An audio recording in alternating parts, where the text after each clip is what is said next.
Just quickly before we begin, I'm going to introduce myself and the program a little bit. So I'm Kayla Perry. I'm the Associate Membership Coordinator for CWA Canada. This webinar was organized by the Canadian Media Guild Freelance Branch, which is a voluntary union membership for working freelancers, and by CWA Canada Associate Members, which is a free union membership for students, volunteers, and precarious media workers. If you're an associate member or freelance member of the union, you'll have access to a recording of this webinar. And as a freelance member, you can access the recordings through logging on to cmgfreelance.ca and logging in with your user access code. And as an associate member, you can access the recordings through the link in your e-newsletter. So Jane has also kindly provided some additional materials to accompany this webinar, and we'll email those to you if you're interested in receiving them. So I've emailed most of you about this, but if any of you didn't receive my email, just let me know in the chat box and we can send those materials to you after the presentation. Also, if you have any questions during the presentation, you can type them in the chat box below, and Jane's agreed to take some questions throughout, as well as at the end of the presentation. So finally, I'll introduce our speaker. Our presenter today is Jane Lytvynenko. Jane is a reporter for BuzzFeed News focusing on online disinformation, which means fake news. Previously, she was the editor at media criticism publication Canadaland, and her freelance work has appeared in the in the CBC, Maclean's Now magazine, and others. So without further ado, I'll introduce Jane. Thanks so much for sharing this presentation with us. Hi, thanks for having me. Okay, so like Kayla said, my name is Jane. I'm a reporter with BuzzFeed, primarily focusing on online stuff. Um, it's kind of weird to just be talking at my computer, so if you guys have any questions at any point in time, feel free to jump in. Some of the stuff is a little bit more complex, some of it is a little bit less complex, so if you're kind of wondering what's going on, it's okay. I've been there too. The reason I'm talking about online security is it has been a really hot topic lately, and there's been a lot of threats both from Canadian government and from abroad. And so I'm gonna get you guys started with some basics right now. And there's going to be some links and resources at the end in case you want to expand your knowledge, both as a reporter or as somebody who just wants to be secure with their presence online. So the way this is going to go is first I'm going to scare the crap out of you, and then I'm going to show you how to protect yourself. Um, do you guys see the actual presentation? Um, yes? No? Okay. I don't know. It's hard to tell. Yes. Okay, great. Um, so the common misconception is that sorry about that. Webinars are not my anyway. So a lot of people say that you don't really need online security because you have nothing to hide. And the reason why you need online security is because you should be free from being implicated in things that you're not responsible for. As a bad example, you can walk into the party and text a friend, "This party's the bomb," and that text could be read very differently by the RCMP should something bad happen at party. Um, so that's sort of like the primary reason. As a reporter, you should obviously understand the dangers you're putting your sources in if you're not using operational security. And so I'm going to go through some of those today with you as well. But first, for the scaring the crap out of you guys part. So the first first point here is do you like pineapples? And pineapples are this tricky little thing. There's this tiny little device. Hope you guys can see it. And it's essentially made to mimic a Wi-Fi signal.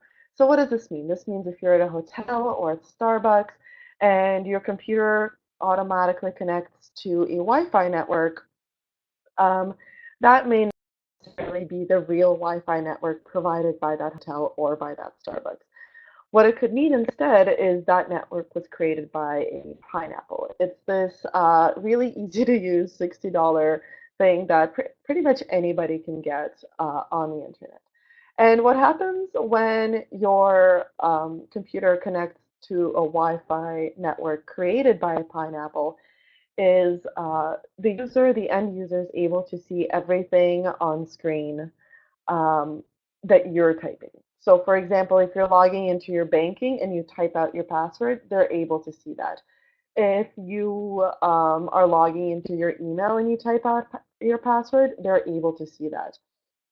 It's a scary little device. If any of you are coding inclined, I highly recommend you get one and play around with it just so you understand how it works. But that's one of the things. There you are. Where are you? Okay, sorry, just navigating my way around here. All right. The second thing is you should definitely know what your browser is learning about you. So there's this amazing website called click.click.click, and it essentially tells you, shows you everything that your browser can log uh, as you're using it. So for example, if you click a button, it knows that you clicked a button. It can know, um, the speed of your mouse or how many areas of the window you visited. It knows where you're visiting from. And that's just a website. That's something that's really easy to build. And a lot of people are tracking this type of information to sort of help advertising buys. But you can also see how this can be used maliciously. Um, the other thing is to be, I'm just going to check in with you guys once in a while to make sure there's no questions, but I think we're good. Right? Yes, great.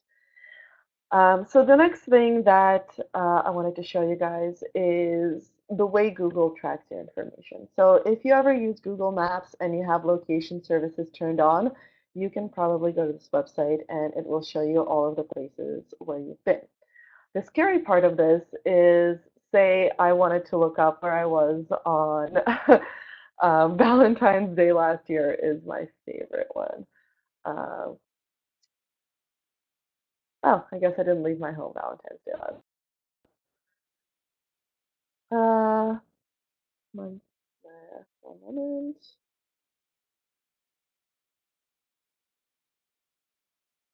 All right, so here's where I went that day. And not only does it log where I've been and places I've stopped, it also logs all of the methods of transportation that I've taken. Please don't use this against me. Um, so this is something that is very easily trackable. If somebody hacks your Google account, they can know all of these things. So they can know when you've gone to meet with a source. They can know where your family lives. They can find out where you work. All of these things that you can obviously see the dangers in those. Unfortunately, my favorite website to show you guys another danger got taken down. But I'll explain to you guys really quickly what it was. Essentially, it was a website that used software to run through every single web camera that wasn't secured. So a lot of this means like web router, security cameras that are not properly protected, and it would display live feeds of people's houses, hoping with the idea that they were showing the people's cats. However, the reason why everybody tells you to put a sticker on top of your webcam is because it is very, very easy to hack into a webcam if, as long as you know the IP address on which it's located, and the IP address is your unique address when you use the internet, basically. So as long as you know that, you can see people's webcams. I'm actually trying to figure out if that's possible to do with the House of Commons right now. So there's that. Let's jump back to the presentation for a sec. There we go. So other threats you should be aware of are obviously the RCMP, as well as the local police, all of whom can search your devices or monitor your activity. The NSA or CSIS or other foreign government agencies who are under no obligation to keep your data private. So, for example, a government can't spy on its own citizens, but it can spy on foreign citizens. Websites like Google was just one example, but almost every website tracks your information. I put Netflix in there because, every time you log into Netflix, it tracks what you watch, and that's something to be aware of. And finally, I have the probably your mom option, which is uh, my way of joking about people just looking at your screen. Please be aware that your screens are binary. If you're holding your phone and I'm looking over your shoulder, I can see the PIN number that you're entering. Um, and if you're not password protecting your computer, I can just open it and dig around in it however much I want. So that's something to be aware of. All right, so I'm going to go through some of the easy stuff that you can do right now, and then we're going to get into some of the apps and some of the fun stuff. If I'm boring you, type in the chat message. Okay, so the first number one thing is to have two-factor authentication turned on everything. So essentially, what two-factor authentication is when you log into a website, first you put in your password, and then you get sent a text message basically telling you, uh, sending you a PIN, sorry, so that you would then enter to log into the service. So almost everybody has this. Google has this, Facebook has this, Twitter has this, and it is an easy way to make sure that if there is an issue and you do get hacked, um, at least you have that extra layer of protection. I'll add that it's not foolproof by any means. None of these methods are foolproof, but they're sort of making the work harder for people who want to use your information maliciously. The other easy thing to do is to install a password manager. The ones that I recommend are 1Password and KeePassX. And essentially, a password manager is something that will make your passwords incredibly much more secure. It will generate a password for you. For example, you can generate a password that's up to 20 or 30 characters long, and it will also remember it for you. And all of those passwords are stored on an encrypted place on the web. So you don't need to worry about their security, and oftentimes you don't even need your own password. So just to show you guys how it works, I use 1Password right now, and I have this little thing at the top. Um, one moment. So here's my password generator, and I can sort of make it as long or short as I want. It tells me how secure it is. If I want more digits, more brackets, more symbols, I can do that. I can also make words instead of symbols, and then it's all stored for you under your logins page, so you don't necessarily need to worry about remembering a super complex password. And all of these things are guarded by your master password, and that's one of the things that so here's if you don't want to use a password manager, I'm going to give you guys some quick tips on how to make your passwords um, really secure quickly. So one thing is to use um, a passphrase. So for example, like a lyric or a series of words or a line from a poem, but not necessarily exactly how it's spelled out. So you need to include a lot of characters in your password. This means exclamation marks, asterisks, whatever you can think of. But don't use characters in a predictable way. So don't use zeros instead of O's. Don't use exclamation mark instead of I's. Don't use ones instead of L's, for example. Instead, try to sort of break it up and make it really random. Because what happens is if you use a password that is just a word, then the attacker can load an entire dictionary um, into his software and sort of run through all of the possible word combinations. But if you disperse that with symbols and letters and numbers, it's a lot harder to hack you. Um, and I put change your passwords as often as you change your bed sheets. I don't know how often you guys change your bed sheets, but the reason I put that is because uh, a healthy rotation of passwords can really keep things much more secure. If you don't want to reset every single password once a month, try resetting just the things that matter most to you. So your Gmail, your banking, any social media networks that you especially care about. For example, if you're a journalist and you're a public person, make sure to keep your Twitter secure. You really don't want to lose your job over what some hacker tweets. Um, the other thing to do is to encrypt your phone and your laptop. You can do this through the settings menu. So for Apple devices, I believe it's in if you have a phone, then it's automatically encrypted. If you have a laptop, it's in the firewall part of your computer.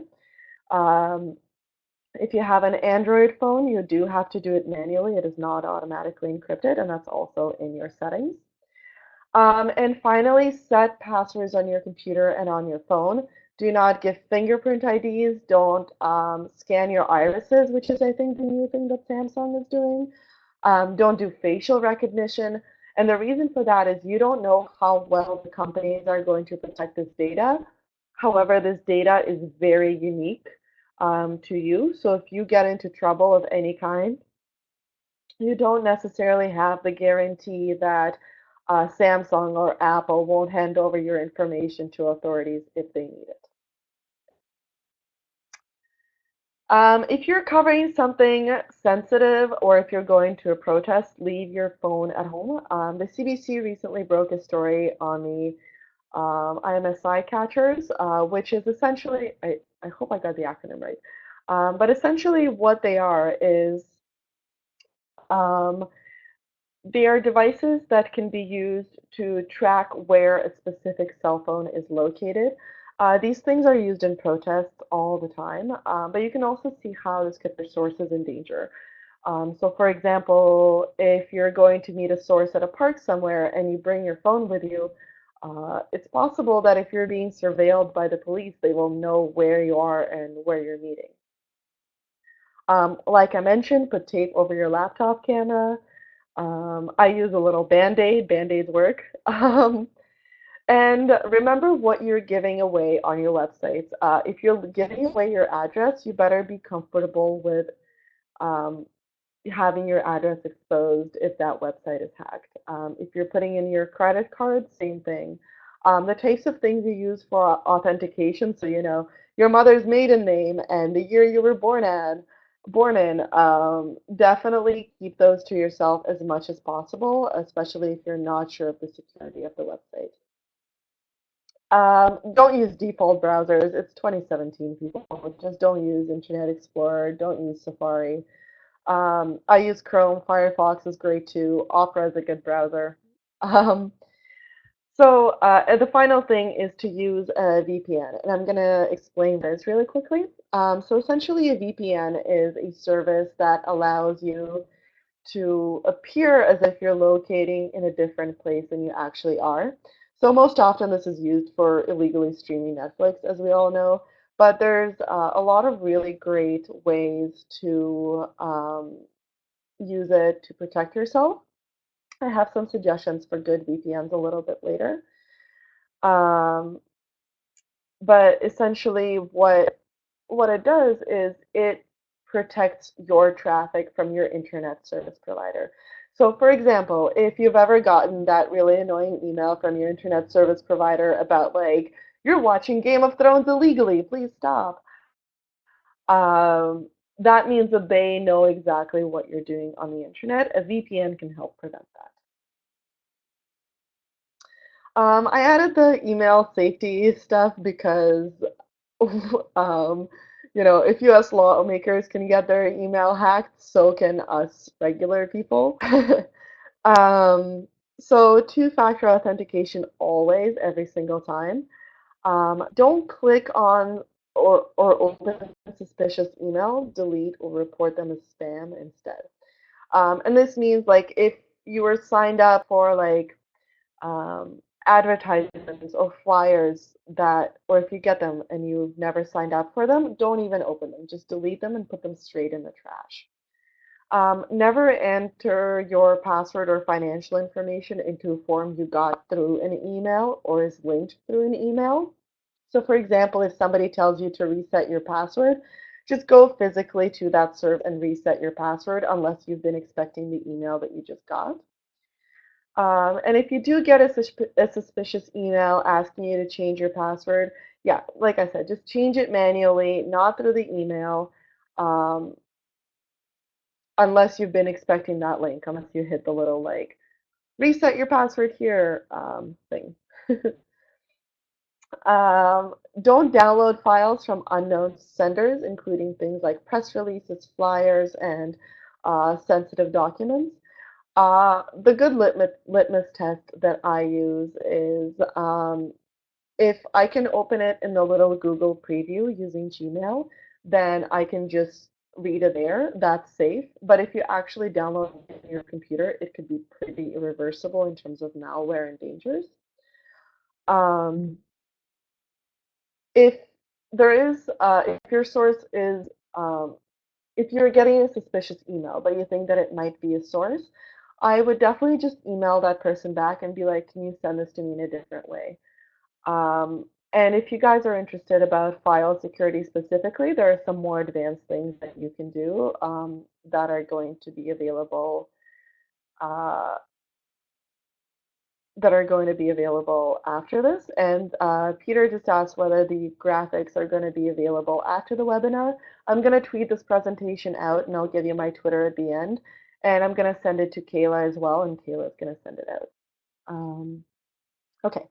And this is my favorite tip, email like you're going to get deposed one day. I feel like almost everybody needs this reminder on a regular basis.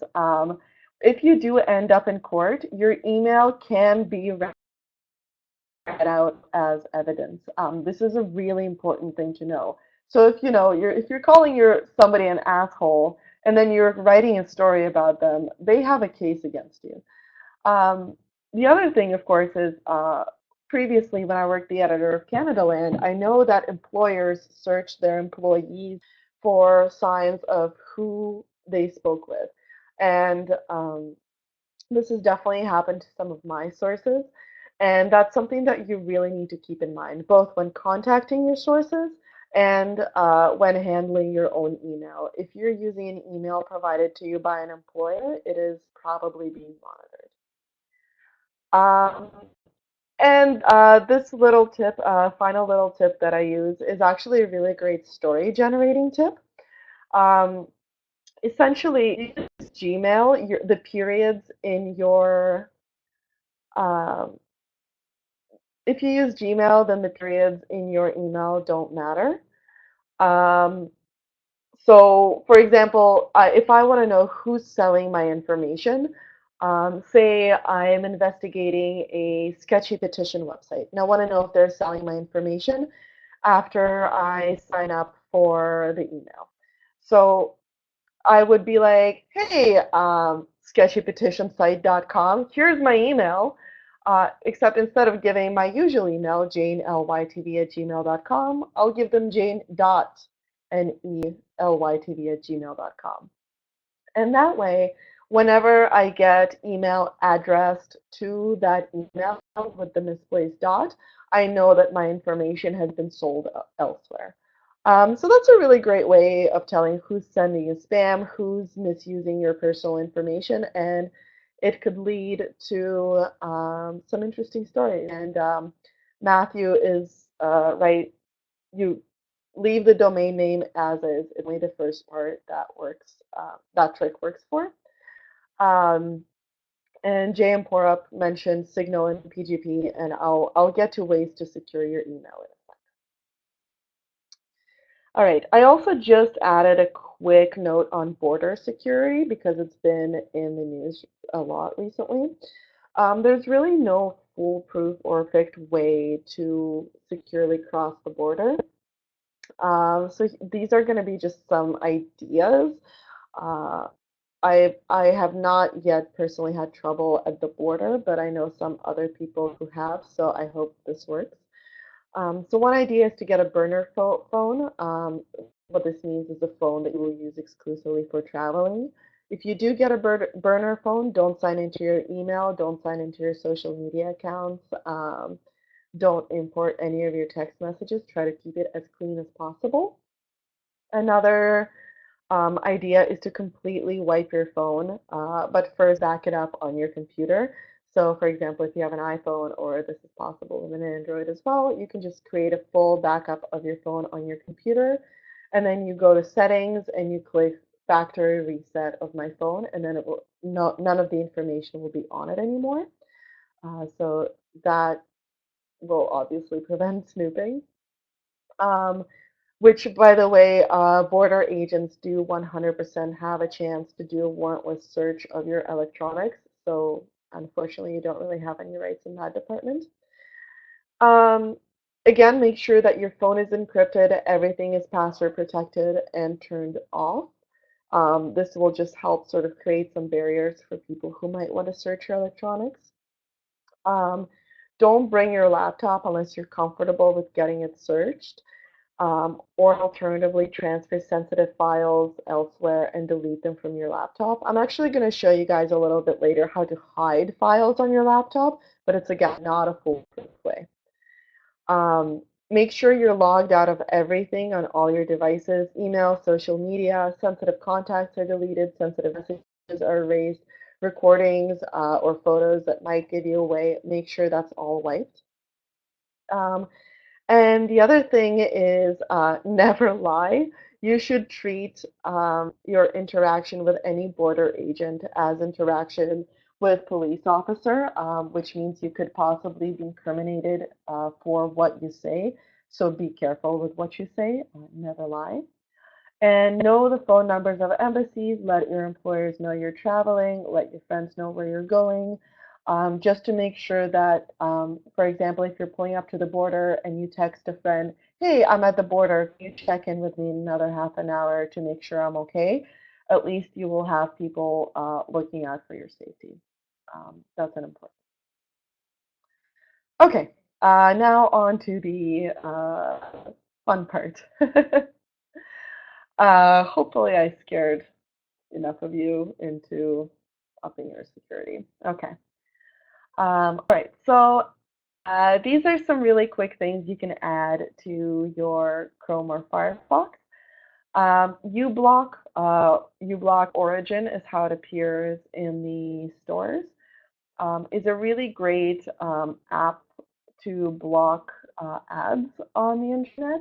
And I know that as journalists, we should be weary of which ads we block and which ads we don't. It's really easy to unblock news websites, for example. But the reason it's important for security to block ads online is because ads themselves can carry malicious software or malware. Uh, and just by virtue of clicking on them, it could be possible for your computer to get infected.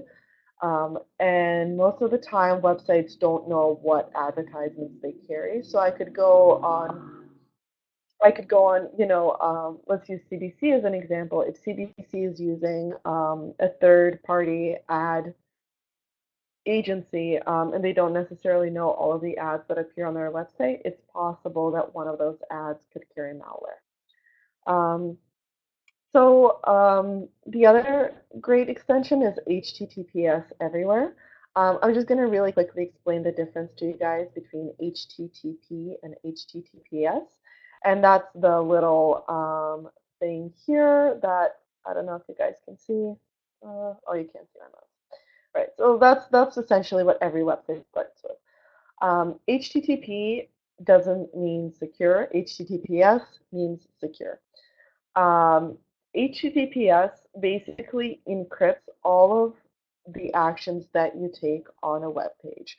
So that previous website that I showed you, the click website that knew everything you were doing, HTTPS essentially hides that, especially from your internet service provider. And so this little extension just turns on HTTPS for you everywhere that it's allowed, or everywhere that it's available. DuckDuckGo is a really great search engine that keeps all of your browsing history, all of your browsing secure. So if you guys have ever used Google, I don't know if anybody here is familiar with the Google search engine. um, you guys know that it saves your past searches in order to better serve your future searches. However, those searches can actually be used against you in the court of law. We saw a case in the US recently where Google was asked for the information of everybody who searched a murder victim's name. So a search engine like DuckDuckGo completely doesn't even store that information. So if you are looking for something sensitive, DuckDuckGo is the way to go.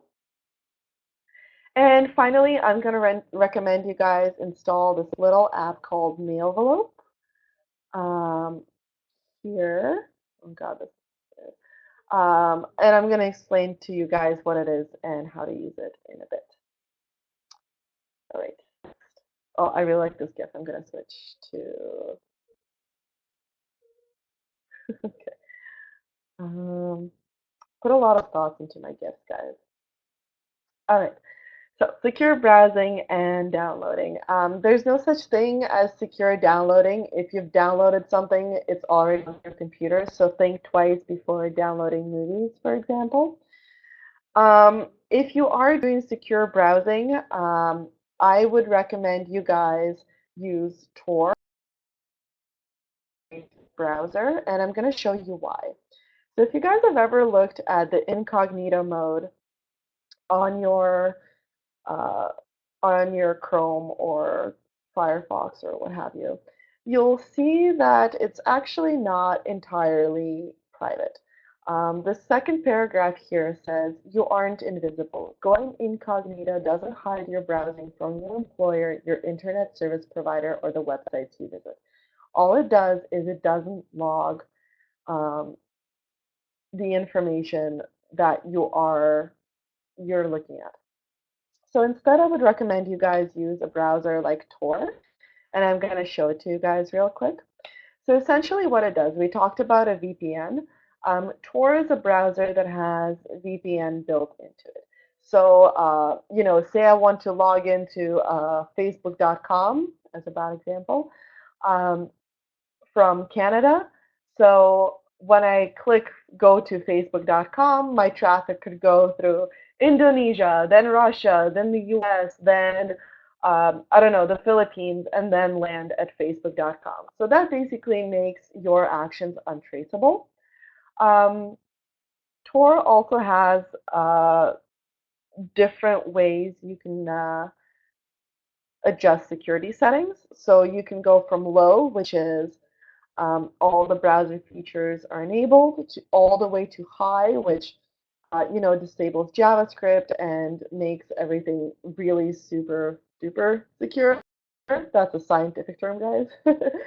um, so you can sort of judge the level of threat that you perceive you will have to deal with and adjust your security accordingly. It's a really great, neat little tool, especially if you're doing a lot of online research in places. Tor is very, very needed.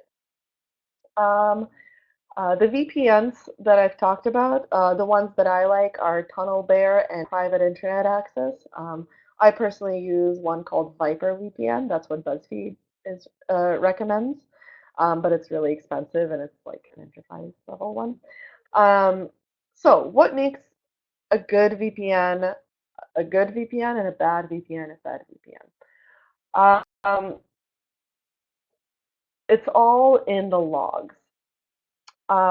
So when you turn on a VPN, one of two things can happen. Either your traffic is completely invisible to everybody, or the VPN provider still keeps logs of the websites that you visit. So a good VPN doesn't keep logs. So for example, if the RCMP knocked on Bear's door and said, yo, give me all of the data you have on Jane Lytvynenko because she's probably doing something wrong, um, TunnelBear wouldn't even have any files to hand over. A lot of the free VPNs, the Opera browser has, not Oprah the star, Opera the browser, has a free VPN. And Chrome, the browser, also has a free VPN. Just be aware that those things do actually keep your logs. So if you're doing sensitive research or something that could be perceived as dangerous or illegal, don't use those VPNs. If it's free, it's probably bad, is sort of the VPN rule. Um, Let me just check in with you guys if you have any questions. I think we're all good, right? Yeah. All right. Great. Okay. I really like my gifts, so I'm gonna keep going back to my presentation here, but let me know if you guys, yeah, there we go. So, secure messaging. Um, I love this gif of this guy just like doing his job.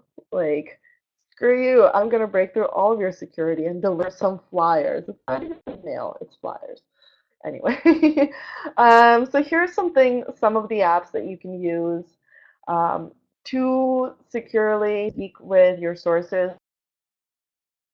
Signal is the one that I use and the one that I recommend. If you're an Android user, you can install it as your default messaging app. So when you're texting somebody, you can do it through Signal, and then if they also have Signal, then it automatically becomes encrypted and you don't need to do anything. Um, it's also really great for phone calls, and they just introduced video calls, which is really exciting, but nobody will try it with me. So if you're on Signal and you want to try a video call with me and my dog Naya, that would be great. Let me know. Telegram is a really great app, and that's the one that's used by all of the Trump staffers who can't stop leaking information to the press. And the reason it's great is because it keeps, it deletes messages after a certain time. You can set it to do that. Apps like Instagram stories and Snapchat, they don't actually completely delete the information that you send. So please don't use those to send secure information in case anybody ever was. Um, WhatsApp and Facebook Messenger are both encrypted, so authorities can't read the messages that you send. However, Facebook does keep logs on both WhatsApp and its Messenger app. So when the RCMP comes knocking, you can definitely still get into trouble with who you spoke to. Keybase.io, PGP, and EasyCrypt are all PGP encryption-based services. And PGP essentially stands for pretty good encryption. Pretty good privacy. And it's a really great way, or it's a really, I don't know about great, but it's a widely used way for email. So I'm going to walk you guys through it really quickly. Um, I hope you guys don't get lost, but if you do, email me and we can figure it out together. So essentially what you need to get started with PGP email is to download this suite on a website called gpgtools.org. And the way PGP encryption works is it provides you with two sets of keys. So one is your private key. You never give it away to anyone, and that's what you use to unlock the messages that are sent to you. The other one is your public key. So that is what somebody else would use to lock or encrypt the message they're sending to you. So for example, if you wanted to send me an email, you can just look up my private key use an application and send it to me completely. But nobody else will be able to read that message because they don't have my private key. Hope that makes sense to everybody. I think it does. So once you download that little suite, you will be able to see this little thing called a keychain, a tiny little app that you download. And it's really easy to create a PGP key for yourself. You just click New, you type in your full name, your email. I don't know why my .email in there. And you definitely want to click this Upload Public Key box because that uploads it to a directory of keys used by pretty much everybody who uses PGP. Now, when you do create your password, make it memorable because you're going to this password every single time that you want to see a message sent to you, but also make it really, really strong. So keep in mind those tips that I gave you earlier in the presentation. I'm not going to generate a key right now because I already have one, but I will show you what my key looks like. So this is it. Once you get your key, you also get a little fingerprint with it. This is it right here. That can be used to identify it. And let me really quickly show you guys what the key directory is and what a PGP key looks like. So pgp.mit.edu is the directory where all of the PGP keys live. So for example, I'm in here. There's me with my one right key. And this is my key here. Yep. You can also, this is actually also a really great tool for finding people's email addresses. So for example, if you wanted to look up Glenn Greenwald, the journalist who broke the Snowden revelations, his key is in here as well. So is Edward Snowden's key. So for example, if I wanted to email Glenn Greenwald some sensitive documents, here's his key, and that's how I would, and this is how I would use it. So I already have Glenn's key. Let's look up my boss's key. Craig Silverman, the one and only. He's my boss at BuzzFeed and the father of fake news. So I know that this is his email, silvermancraig@gmail.com. So essentially what I'll do is I'll click on it, I'll select it all, copy it, and remember how I told you guys to get that mail envelope app? Well, that's what you're going to use to encrypt and decrypt the messages that are sent to you. So there's my little mail envelope app. And what I want to do is I want to click on options and I want to import a key. And that key that the public key that I just imported, I just paste it in here, click import, and boom, I can now email Craig Silverman securely. Now, before you do that, you actually all need to import your own personal key. And the way you do that is, so to go back to our little app here, you just want to right click on this, click export, and when you export, just select include secret key in exported file. Click save. And when you are in that mail envelope options, you can just import key from file. So select the file that you just created, and boom. So I just updated my own key. But in doing that, it's that easy. You're able to start using PGP. All right, so I want to send Craig an encrypted email. How do I do that?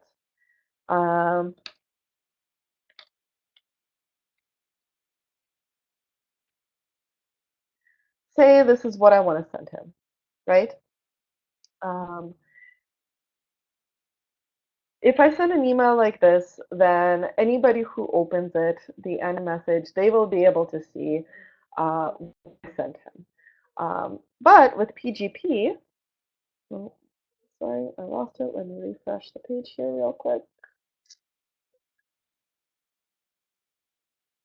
Come on. And now you guys can see all of my emails. Great. Okay. So when you use Mailvelope, this little tiny pop-up, I guess, um, will be there every single time you create an email. All you have to do is click on it, and a special window will pop up. You type in what you want to say, and you select your recipient. So in this case, there's Craig right here. We just added him, and I just click encrypt, and boom. So this is what my message looks like now. This means that authorities will not be able to tell you what I sent Craig in that email when I send it to him. And then on his end, he can decrypt anything that I send to him because he has his private key. So that's a quick overview of how PGP works. It can get a little bit complicated. So if you guys want to try it out, I highly recommend just installing it and uh, trying to practice it with a friend. It's not that hard, but it's a really good way um, to practice. It is not foolproof. Like I said, none of these apps and methods are foolproof, but it does stand for pretty good privacy, not uh, unbreakable privacy. But it's one of the ways that you can protect yourself. All right. Yes, all of these same apps are available on PC computers, and all of these links that are in the presentation are links for both Windows and PC and Android and what have you, and Linux as well, if any Linux users are in here. So I will tweet this presentation out later, and you guys can install all of these apps on your own for whatever device you're using. Okay. So, real quick, I wanted to talk to you guys about securing your files. And that's because if you're going through the border, if you're in any way afraid of your files getting compromised, these are really great safeguards to use. So one is when you use PGP tools, you're going to be able to encrypt files automatically. So for example, say I wanted to encrypt a picture of this. Oh, gotta share my desktop here. For example, I wanted to encrypt a picture of this very sad dog. Let's say it's a very sensitive picture. All I would have to do is right click and click. Second. Um, Click on services and then encrypt file right here on the bottom. So when you click that, it will just ask you for which key you want to encrypt it for. Say if you just want to encrypt it for yourself, that's what you would put. And ta-da! It is. There is an encrypted version um, somewhere here. I can't find. Oh, next to it, obviously. So there's the encrypted version right here. And to decrypt it, all you need is the passphrase um, that you created earlier. Yeah, and like Matthew Martin saying in the comments, there are definitely great uh, email services that will do all of the encryption for you. Mailvelope is just the one that I prefer to use because it's the easiest one to integrate for me, but there's a lot of much better ones.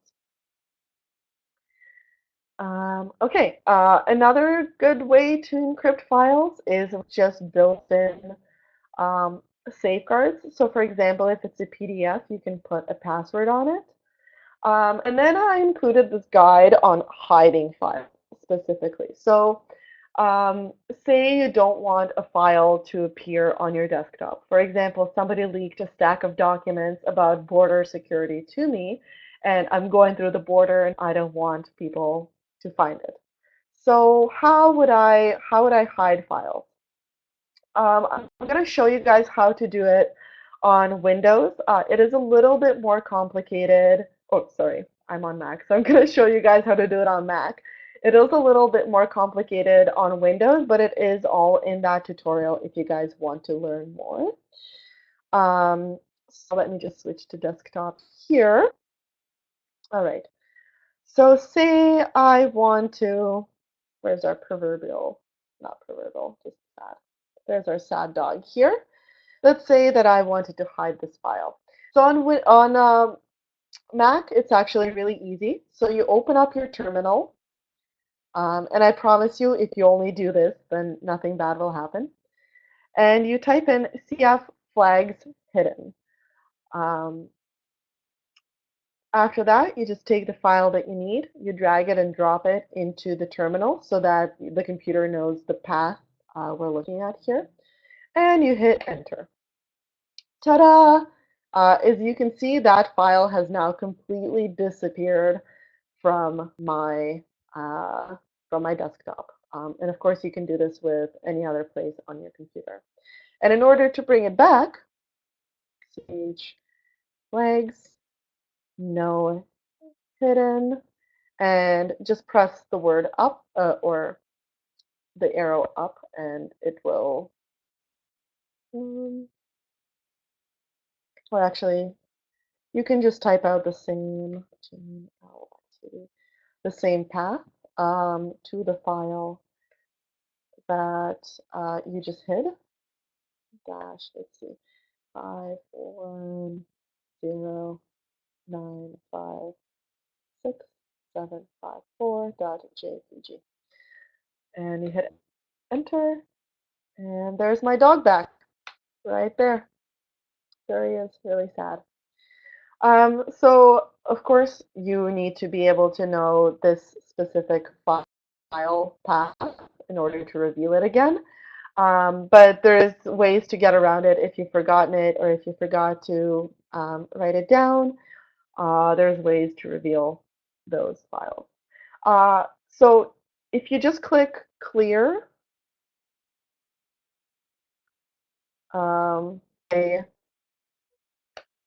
say this is your terminal right now. If you just hit clear, your terminal is going to be completely erased, and nobody will be able to see those files by opening the terminal. So just make sure that you write down the path to that file so that you can recover it later. And there are also some tricks on how to recover it if you've forgotten the path in this tutorial. All right, nearing the end here, guys. Some homework for you. There is plenty of other really scary things that you should be aware of. The number one thing is your Wi-Fi router. Because most Wi-Fi routers come with the default admin login password or no password at all, it is really, really easy to just log into your router and monitor either your activity or steal your password so that your neighbors can download Game of Thrones from your internet connection, and so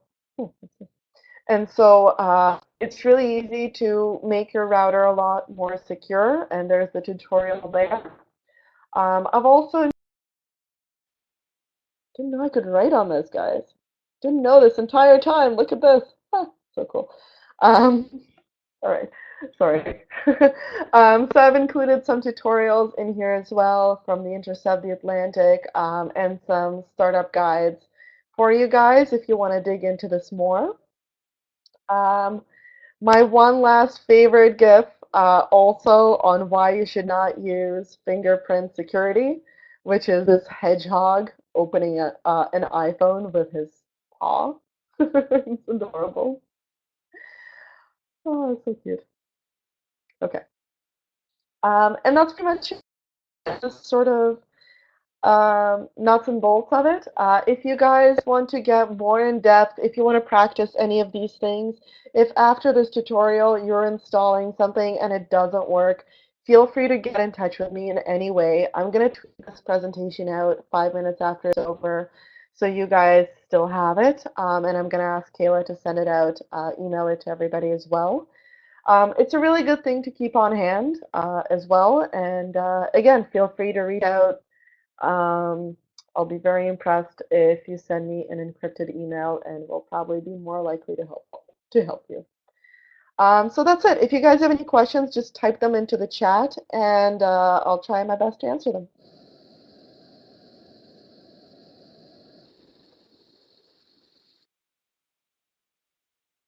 Hi, Jane. Looks like there are some questions coming in now. Yeah, there's some people So typing here.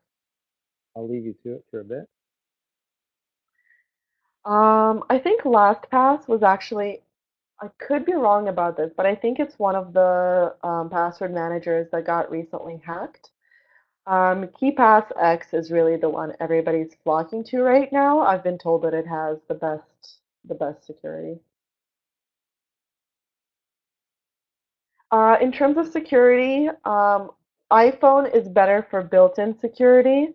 Android is a little bit sketchier because they don't proof the apps in their app store as much or as well as Apple does.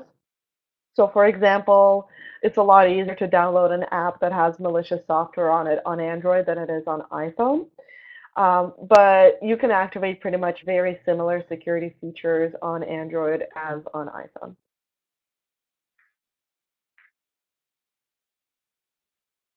So for the Pineapple networks, definitely use a VPN anytime you're using a free network. And then the other thing is it's really great. The other thing is that it's really great to get into the habit of turning off the Wi-Fi on your phone when you leave the house. Your phone tends to connect to free Wi-Fi automatically, whether you like it or not.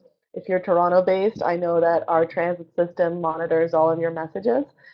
So just turn off your Wi-Fi if you don't use it, and if you do connect to a network that's not password protected, just use a VPN. The reason I don't recommend using fingerprint access on phones is because one, it's really easy to replicate. There have been many videos sort of documenting somebody taking a tape, fingerprinting, like taking a tape to take somebody's fingerprint, putting it on the phone and it working. But the other thing is that once you give unique identifying information to giant corporations who don't care about your personal safety, you're risking that information being passed on to authorities or being hijacked by hackers. And that's your fingerprint, right? Like you can't do anything with your fingerprint unless you burn it off. So it's unique identifying information is a really scary thing to give to a corporation, in my humble opinion. All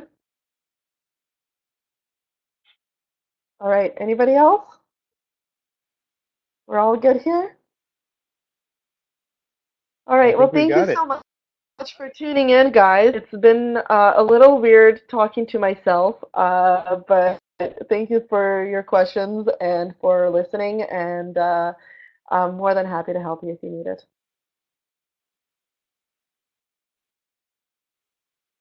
All right. Thanks very much to Jane. I'm Don Genova, and I'm the president of CMG Freelance. I hope you enjoyed this presentation. Looks like people are saying, yes, thank you. Good stuff. I'm certainly terrified now because I do a bunch of things that Jane says we shouldn't do. So I'm going to have to change my security measures for sure. For those of you on the webcast, the webinar that are who are not CMG Freelance members, I just wanted to run you through a few things. Okay, this is our Exposure Bucks campaign. We still have some t-shirts left if you join up as a member, but I did want to let you know that if you do join CMG Freelance, you do get advice and counsel from us, the CMG staff, on contracts and copyright. You can get free online software training from lynda.com. By the way, CMG members in general, don't forget you are also eligible to get lynda.com accounts from CMG. You have access to group health benefits if you are a CMG freelance member. That's from a nonprofit society. You get a member profile on our website and some media credential card if you qualify for that. We do many more professional development workshops and webinars like this one. And there's a members only email forum. You can get all of this for just $150 a year or $15 a month. Just go to cmgfreelance.ca to find out more about that. Please stay tuned for more webinars. And as Jane said, we'll be getting you the information from this webinar as soon as we can. Thanks and bye for now.